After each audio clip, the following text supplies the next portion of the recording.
حضرت معصومہ کم سلام اللہ علیہا ایک عظیم خاتون ہیں.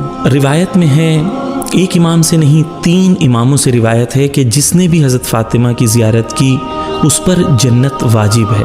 3 امام اس چیز کی ضمانت دیتے ہیں. خود 8ویں امام سے ہے، خود 6 امام سے ہے اور خود 10ویں امام سے یہ حدیث نقل ہے. حضرت معصومہ کم کی عمر 9 یا 10 سال کی تھی اور ایک قافلہ دور سے آتا ہے جو 7ویں امام سے کچھ سوال کرنا چاہتا ہے. وہ خط حضرت معصومہ کم تک پہنچتا ہے. اس وقت 7ویں امام گھر میں موجود نہیں ہوتے ہیں. یہ جب خط حضرت معصومہ کے پاس پہنچتا ہے تو حضرت معصومہ کم تمام سوالوں کے جواب دیتی ہیں اور ان قافلے والوں تک یہ جواب پہنچتا ہے. قافلے والوں سے کہا جاتا ہے کہ 7ویں امام موجود نہیں ہیں، ان کی بیٹی جو ہیں حضرت معصومہ انہوں نے ان سوالوں کے جواب دیے ہیں. وہ قافلے والے اس خط کو لیتے ہیں اور راستے میں جب جا رہے ہوتے ہیں تو ان کی ملاقات 7ویں امام موسیٰ کاظم علیہ السلام سے ہوتی ہے. یہ قافلے والے وہ خط کو امام موسیٰ کاظم علیہ السلام کو دیتے ہیں اور کہتے ہیں آپ کی بیٹی حضرت معصومہ نے ان سوالوں کے یہ جواب دیے ہیں. امام وہ خط کو دیکھتے ہیں، جواب کو دیکھتے ہیں، 3 بار کہتے ہیں فداہا ابوہا، یعنی تیرا باپ تجھ پر قربان ہو جائے. یہ وہی جملے ہیں جو رسول اکرم حضرت محمد صلی اللہ علیہ وآلہ وسلم نے حضرت زہرا سلام اللہ علیہا کے لیے کہے تھے کہ اے میری بیٹی تجھ پر تیرا باپ قربان ہو جائے.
پہلی ذیقعدہ سن 173 ہجری قمری کو حضرت فاطمہ معصومہ سلام اللہ علیہا کی ولادت پیغمبر کے شہر مدینہ منورہ میں ہوتی ہے.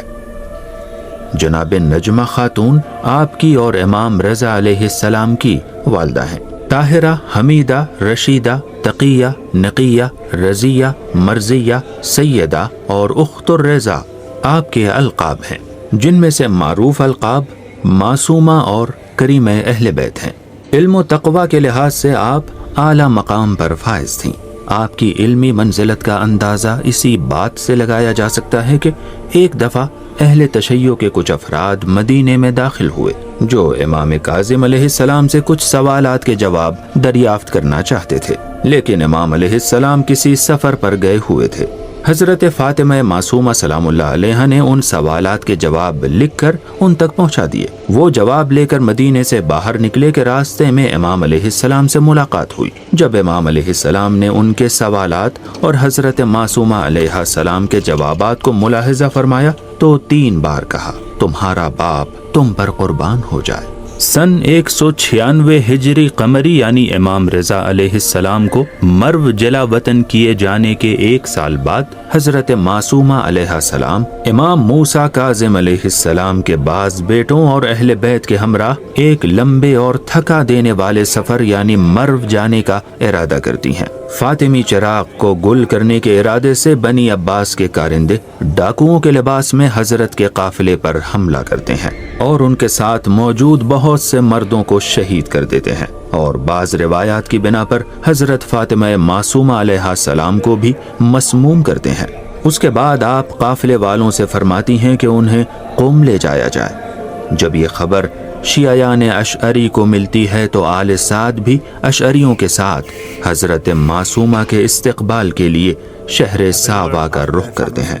جب یہ لوگ حضرت معصومہ کے قافلے سے ملتے ہیں تو موسیٰ بن خزرج اشعری جناب معصومہ کے ناقے کی مہار کو تھامتے ہیں اور انہیں قم لا کر خود ان کی میزبانی کی سعادت حاصل کرتے ہیں۔ موسیٰ بن خزرج کے گھر 17 دن قیام کرنے کے بعد حضرت معصومہ علیہ السلام اس دار فانی سے کوچ فرماتی ہیں۔ موسیٰ بن خزرج کے گھر میں آپ کی عبادت کی مخصوص جگہ تھی جو آج بھی باقی ہے۔ آج اس جگہ پر عالی شان مسجد ہے جسے بیت النور کے نام سے جانا جاتا ہے۔ وہ زمین جہاں آج حضرت معصومہ سلام اللہ علیہ کی قبر اور ایوان و صحن ہے، وہ ایک باغ تھا جس کے مالک موسیٰ بن خزرج تھے۔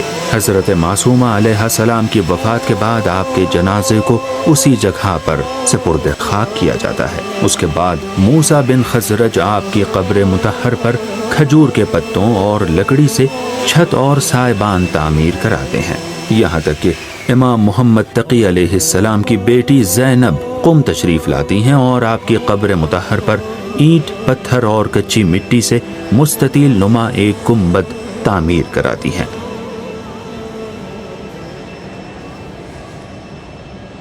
اس وقت حرم حضرت معصومہ علیہ السلام میں 4 رواق پائے جاتے ہیں۔